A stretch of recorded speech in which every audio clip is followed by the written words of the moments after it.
வணக்கம், welcome to Chitra Murali's kitchen. இன்றைக்கி என்ன ரெசிபி பார்க்க போகிறோம் அப்படின்னா, மஷ்ரூமில் ஒரு கீ ரோஸ்ட்டு, அதுக்கப்புறம் வந்து ஜீரா ரைஸு, தயிர் சாதம், அதுக்கு வந்து மாங்காய் துண்டம், அப்புறம் ப்ரோக்கலி வந்து ஒரு ஸ்டார்டர் மாதிரி பக்கோடா மாதிரி கூட வச்சுக்கலாம் நம்ம. ஸோ அப்படி தான் பண்ண போகிறோம் நாம். ஃபஸ்ட்டு வந்து நான் இந்த பக்கம் வந்து பாத்திரத்தில் எண்ணெய் விட்டுருக்கேன், அது காஞ்சிடுது. முதல்ல ஜீரா ரைஸ்க்கு நம்ம வந்து ரெடி பண்ணிவிடுவோம். அதுக்கு தாளிக்கிறதுக்கு சீரகம், ஒரே ஒரு பிரிஞ்சி இலை, ஒரு பட்டை, 2 கிராம்பு, அப்புறம் ஸ்டார் அனீஸ் ஒன்று. ஸோ அதை சேர்த்துடலாம்.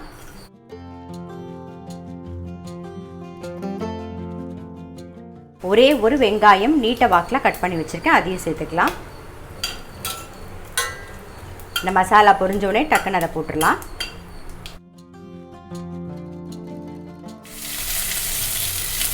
வெங்காயம் கொஞ்சம் வதங்கட்டும்.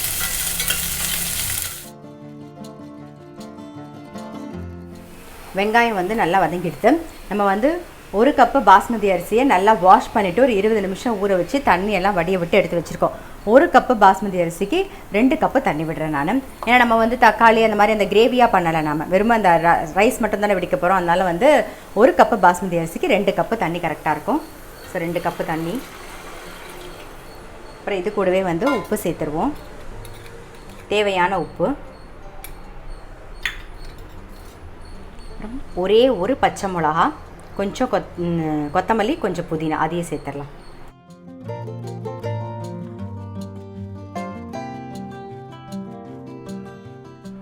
பாஸ்மதி அரிசியும் சேர்த்துருவோம்.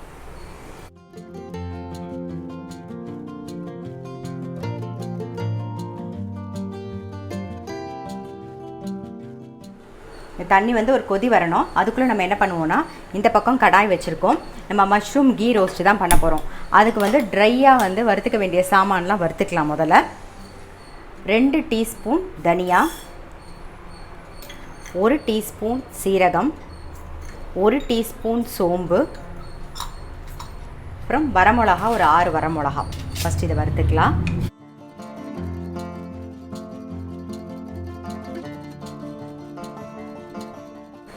இதோடு சேர்ந்து ஒரு 4 கிராம்பும் சேர்த்துருக்கேன் நான் இன்னொரு வாட்டி சொல்லிடுறேன். 2 டீஸ்பூன் தனியா, 1 டீஸ்பூன் சீரகம், 1 டீஸ்பூன் சோம்பு, ஒரு 6 வரமிளகா, அப்புறம் ஒரு 4 இல்லை 5 கிராம்பு அது சேர்த்துக்கணும். இப்போ பாருங்கள், ஓரளவுக்கு வறுபட்டுருது. இந்த சமயத்தில் தான் வந்து ஒரு 1/2 டீஸ்பூன் வந்து வெந்தயம் சேர்த்துக்கணும். இப்போ 1/2 டீஸ்பூன் வெந்தயம் பாருங்கள். இதே மாதிரி தீயாமல் வறுத்துக்கணும் நாம். பாருங்கள், ஒரே மாதிரி வறுபட்டுருக்கு பாருங்கள். ஸோ இப்போ ஆஃப் பண்ணிடலாம். ஆறுனதுக்கப்புறமா நம்ம பொடி பண்ணிக்கலாம்.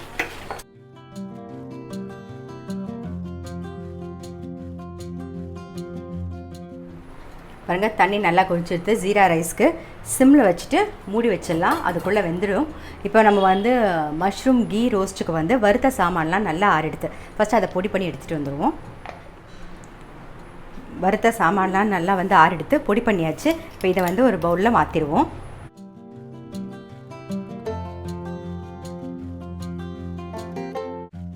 அதே மிக்ஸி ஜாரில் ஒரு வெங்காயம், ஒரு 4 பல்லு பூண்டு அரைச்சி எடுத்துன்னு வந்துடலாம்.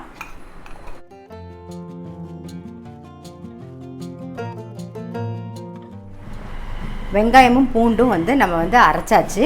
அதே மிக்ஸி ஜாரில் அந்த பொடி பண்ணதோடு சேர்த்து அரைச்சதுனால தான் லைட்டாக கலர் வந்து சேஞ்ச் ஆகிருக்கு, அவ்வளோதான். இப்போ வந்து கடாயில் வந்து நெய் விட்டுட்டு நம்ம என்ன பண்ண போகிறோம்னா, மஷ்ரூமை வந்து வதக்கி எடுத்துக்கலாம்.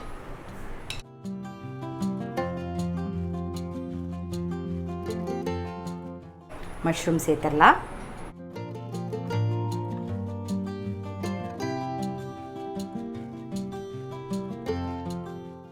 இது கூடவே வந்து கொஞ்சமாக உப்பு, கொஞ்சம் மஞ்சள் பொடியும் சேர்த்துக்கலாம்.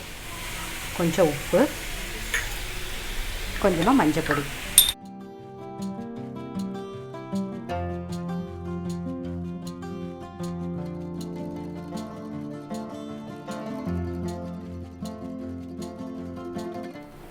மஷ்ரூம் வந்து நெய்யில் வந்து வதக்கியாச்சு.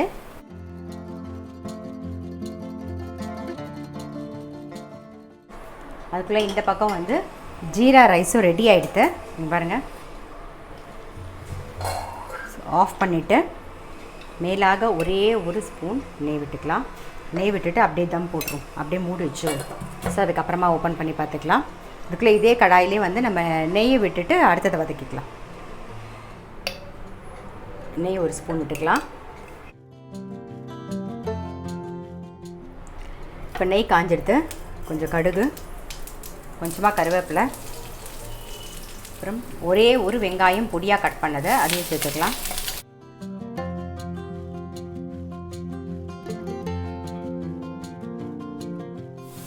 இது வந்து வெங்காயமும் பூண்டும் அரைச்சது. ஒரு வெங்காயமும் பூண்டும் அரைச்சிருக்கோம் இல்லையா, இந்த வெங்காயம் வந்து லைட்டாக வதங்கிடுது. இப்போ இது கூட சேர்த்து இதை நல்லா வதக்கிக்கலாம்.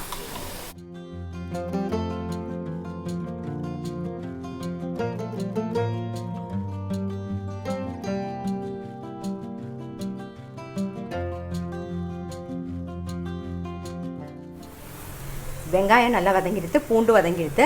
இப்போ நம்ம வறுத்து பொடி பண்ணோம் இல்லையா, ஸோ அந்த பொடியை சேர்த்துக்கலாம்.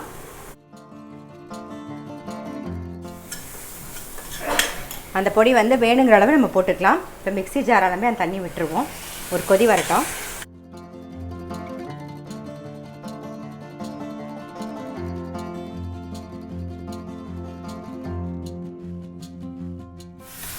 தண்ணி விட்டு ஒரு கொதி வந்துடுது.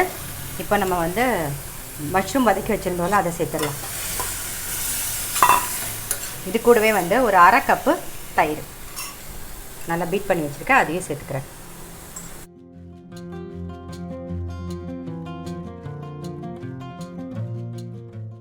கொஞ்சமாக தண்ணி விட்டு நல்லா கொதிக்க விடுவோம். இன்னும் உப்பு சேர்க்கல, மஷ்ரூமில் உப்பு சேர்த்துருக்கோம், பட் அந்த கிரேவிக்கும் நம்ம உப்பு சேர்க்கல, அதனால் கொஞ்சமாக உப்பு சேர்த்துக்கலாம்.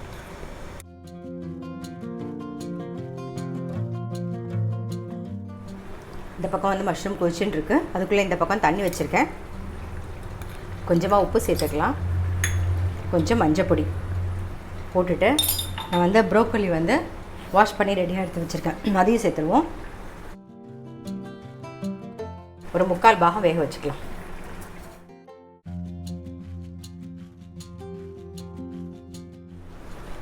பாருங்கள், அந்த நெய் நல்லா பிரிஞ்சு வந்திருக்கு பார்த்தீங்களா. நம்ம வந்து மஷ்ரூமை வந்து நல்லா அந்த நெய்லேயே ரோஸ்ட் பண்ணிட்டு அதுக்கப்புறமா போடுறோமா, ஸோ ரொம்ப நல்லா டேஸ்ட்டாக இருக்கும். இப்போ மஷ்ரூம் கிரேவி ரெடி ஆகிடுது. மேலாக அப்படியே கொத்தமல்லி போட்டுருவோம். ஸோ இந்த பக்கம் வச்சிடலாம். அடுத்தது வந்து மாங்காய் துண்டம் வந்து தாளிச்சிடலாம். அதுக்கு கடாயில் நல்லெண்ணெய் விட்டுருக்கேன். மாங்காய் துண்டத்தில் வந்து கொஞ்சமாக வந்து மஞ்சள் பொடி சேர்த்துக்கலாம். கொஞ்சம் மஞ்சள் பொடி, உப்பு, அப்புறம் ரெட் சில்லி பவுடர், பெருங்காய பொடியும் சேர்த்துக்கலாம்.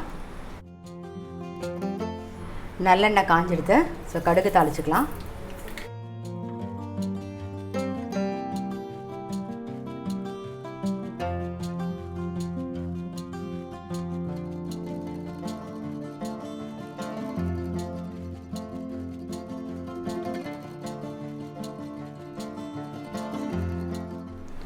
நம்மளுடைய மாங்காய் துண்டை வந்து ரெடி ஆகிடுது.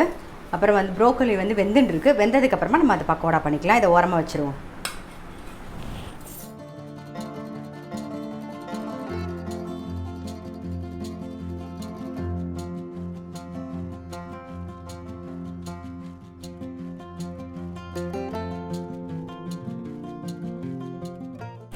இங்கே பார்த்தீங்கன்னா ப்ரோக்கோலியும் நல்லா வெந்தெடுத்து ஒரு 3/4 பாகம் வெந்தால் போதும்.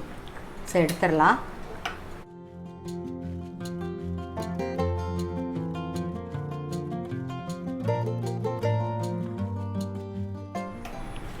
இப்போ அடுத்தது நம்ம வந்து ப்ரோக்கோலி பக்கோடா தான் பண்ண போகிறோம்.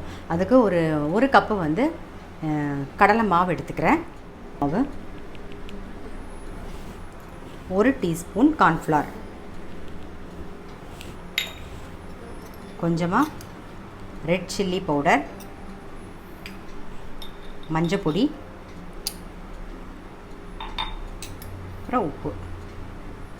ஃபஸ்ட்டு ஒரு மிக்ஸ் பண்ணிக்கலாம். கொஞ்சமாக பெருங்காய பொடி, அப்புறம் இஞ்சி பூண்டு வந்து நசுக்கி வச்சுருக்கேன், அதையும் சேர்த்துக்கிறேன். இப்போ எல்லாத்தையும் நல்லா மிக்ஸ் பண்ணிக்குவோம்.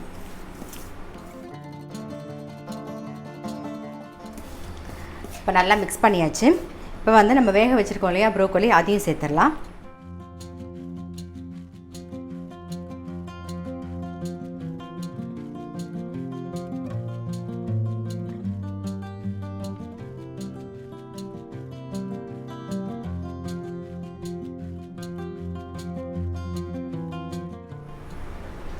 பாருங்கள், நல்லா மிக்ஸ் பண்ணியாச்சு. எண்ணெயும் காஞ்செடுத்து நம்ம பொரிச்சு எடுத்துடலாம்.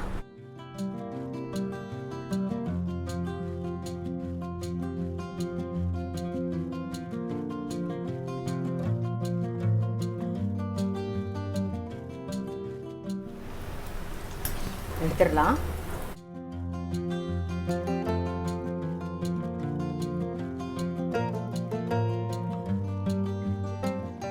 இதே மாதிரி அடுத்தடுத்த செட்டும் போட்டு பொரிச்சு எடுத்துக்கலாம். இன்றைக்கி ரெசிபி பார்த்துருப்பீங்க, ஜீரா ரைஸ் அப்புறம் மஷ்ரூம் வந்து அந்த நெய்லேயே நம்ம ரோஸ்ட் பண்ணி போடுறதுனால நெய் வாசனை அவ்வளோ சூப்பராக இருக்கும். ஸோ மஷ்ரூம் கிரேவியும் ரெடி ஆகிடுது. அடுத்தது வந்து எப்பயும் போல் தயிர் சாதம், மாங்காய் துண்டம், ப்ரோக்கோலியில் ஒரு பக்கோடா. அவ்வளோதான். ரொம்ப சிம்பிள் சமையல் தான். கண்டிப்பாக நீங்களும் உங்கள் வீட்டில் வந்து ட்ரை பண்ணி பாருங்கள். நான் அடுத்த வீடியோவில் சந்திக்கிறேன்.